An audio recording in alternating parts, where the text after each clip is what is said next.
Meet the smartest man who ever lived. William James Sidis enrolled at Harvard University at just 11 years old and knew 8 languages before the age of 10. But his incredible story is also a tragic one. Born in New York in 1898 to Ukrainian Jewish parents, Billy Sidis was exceptional right from the start. He had reportedly mastered the alphabet after 6 months and could read the New York Times at just 18 months old. His parents were both academics working in psychology and medicine. They reportedly pushed him to his limit from an early age, which they claimed was the reason for his incredible intellect. Rather than teach Billy, they allowed him to figure things out on his own. For example, they claimed to have left his food in a spoon in front of him until he figured out how to eat himself rather than show him how. They also claimed to read him Greek myths instead of bedtime stories, and that he had no interest in games or toys. Sidis finished elementary school in less than a year, and high school in just 6 weeks. His mastery of mathematics was so great that he delivered a lecture on the fourth dimension at Harvard at 11 years old. By this time, however, Sidis' incredible intellect began attracting media attention. He told reporters that he wanted to live a secluded life, a desire that only grew with the newfound media attention. He also told reporters he had no interest in women and wanted to remain celibate. It wasn't long after the media obsession began that Sidis started to struggle.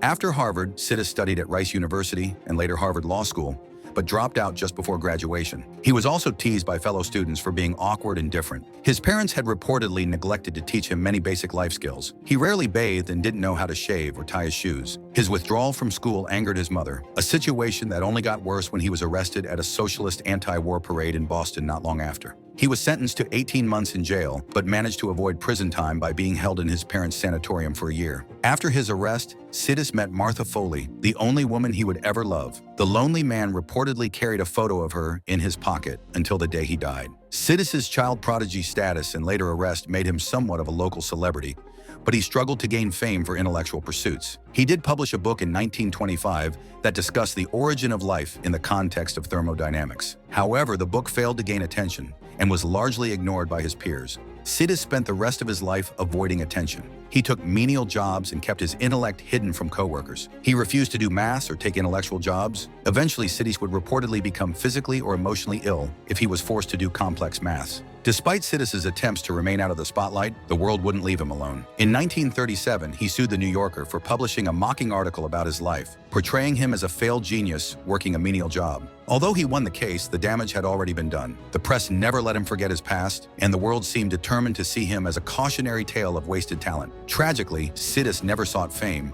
yet it followed him until the end, casting a shadow over what could have been a quiet and fulfilled life. Despite his quiet life, the media continued to mock Sidis because of his failed potential. Newspapers mocked his lowly career in menial positions until he died from a cerebral hemorrhage at age 46.